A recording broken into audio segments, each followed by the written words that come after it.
Hi, my name is Rio Adriano Arifin with student ID is 2023 32 and 007.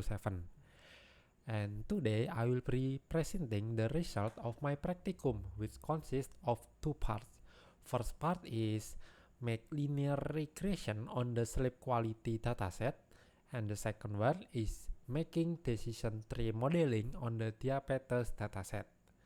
Okay, first part is linear regression on sleep quality dataset. First step, we accessing Jupyter Notebook via Anaconda Cloud. This way, I did not have to install Jupyter locally.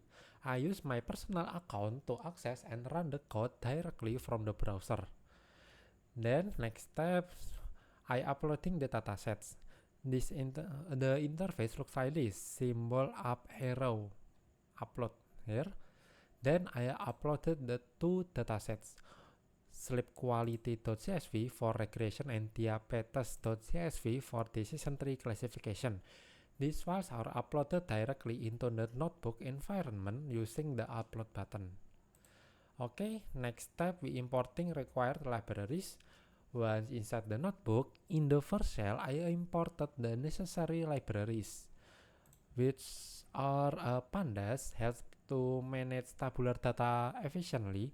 Matplotlib and Seaborn are used for visualizing the data, and sklearn contains all the tools to build and evaluate machine learning models.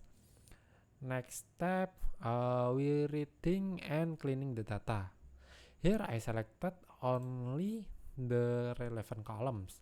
Then I dropped other rows that I don't using .dropna to ensure data cleanliness and reduce complexity. I identified that quality of sleep is the dependent variable, or Y, because it's the value we want to predict. The rest are independent variables, or X, since they are used as predictors. Okay, next, I separate the dataset into features, or X, and target, that's Y. This helps to the models understand what it should learn and what it should predict. Target, or Y, the output variable, in this case the score for quality of sleep. Then I split the dataset into 80% to training and 20% for testing to evaluate model generalization. Okay, then now I build the linear regression model and train it using the training data. Fit, uh, wait, fit, nah here is to trace the model. Then predict applies the model to test set. The result also or to score, which is 0.9, which means the model can explain around 90% of the variation in sleep quality. MSE, which is 0.143, indicating the average prediction error is quite small. Okay, next, I also check the regression coefficient to see how much each features affect the target variable. For example, sleep quality has the largest positive coefficient, which is 0.65, meaning longer sleep generally leads to better sleep quality. Stress level has a negative coefficient, which is negative 0.36, suggesting that higher stress reduces sleep quality. Then physical activity and daily steps have quotient close to zero, meaning they contribute very little, at least according to this model. Okay, next, correlation heat map. Here, this visualization help us understand how strongly each feature correlates well with others.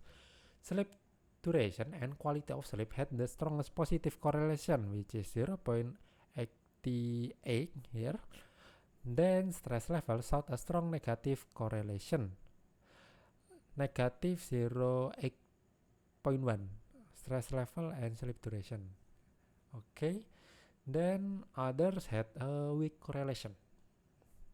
Then regression plot for each feature using a loop to visually show how each one relates to sleep quality. This plot shows the trend line and actual data point. A clear upward slope in the sleep duration confirms positive impact. Then stress level shows downward slope. Then flat lines for other features indicate weak or no relationship. Here physical activity, or here daily step. Okay, then now I move on to a new task. Here decision tree dataset.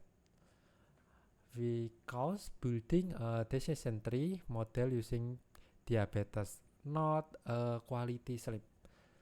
Here is what I do. First, I imported some additional libraries. These libraries are used for building and visualizing classification models and evaluating accuracy. The explanation or decision tree classifier helps build the tree. Plot underscore tree is used to visualize the decision path. Classification report and accuracy score evaluate model performance. Okay, next step is I read the diabetes dataset and assign it to df underscore diabetes instead of df because we want to avoid overwriting the previous dataset. Okay, next is I split the data into features and target. Features or X include all columns except outcome. These are the factors used to predict diabetes, and targets include the outcome columns showing whether the person has diabetes or not. Then I split the dataset for training and testing. This helps check whether the model can generalize to new data and avoid overfitting. Next step, here I built two decision tree models, one using the Gini criterion and other entropy to compare which work better. Gini and entropy are different ways to measure how pure each split is. The result or accuracy for Gini is 73.4%, around that, and accuracy for entropy around 74.6 or 0.7%. Okay, next I visualize both decision tree. The full tree were very large and hard to read, indicating complexity and potential overfitting. The unpruned tree was very large and hard to interpret. Okay, let me explain a little bit features name here to labels like glucose, BMI, etc. Class names makes the output more understandable, and then field equals true colors the node based on purity.